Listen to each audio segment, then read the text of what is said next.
ஒரு நிமிஷம் கேளுங்க.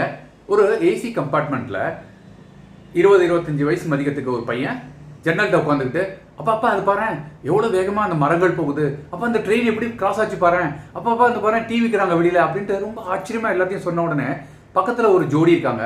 அவங்க என்னது இது இவ்வளோ வளர்ந்த பையனாக இருக்கான், அவங்க அப்பா ஒன்றுமே சொல்ல மாட்டேங்கிறாருன்ட்டு ஒரு ஸ்டேஜில் பொறுமையை இழந்து, ஏயா ஒரு ஹாஸ்பிட்டலுக்கு அழைச்சிட்டு போகக்கூடாது அவங்க பையனை அப்படின்னு கிண்டலாக கேட்குறாங்க. அப்போ அவர் சொல்கிறாரு, நான் ஹாஸ்பிட்டல்லேருந்து தாங்க வரேன், என் பையனுக்கு சின்ன வயசுலேருந்து கண்ணே தெரியாது, இப்போ தாங்க முதல் முறையாக எல்லாத்தையும் பார்க்குறான், ஆப்ரேஷன் முடிஞ்சு கண் தெரிஞ்ச உடனே பார்க்குற முதல் காட்சிகளை அவன் என்கிட்ட வர்ணிச்சுக்கிட்டு இருக்கான், அதான் நான் சந்தோஷமாக கேட்டுட்டு இருக்கேன்னு.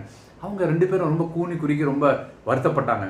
இப்படி தானே நாமளுமே நம்ம சுற்றி இருக்கிறவங்க நம்ம பார்வையில் சரியில்லைன்னா உடனே ஏதாவது ஒரு ஒப்பீனியன் சொல்லிடுவோம் இல்லையா, அது தவிர்க்கலாமே. நம்ம அவங்க கூட இருந்து அவங்க கஷ்டத்தை பகிர்ந்துக்கணும்னு கூட அவசியம் இல்லைங்க.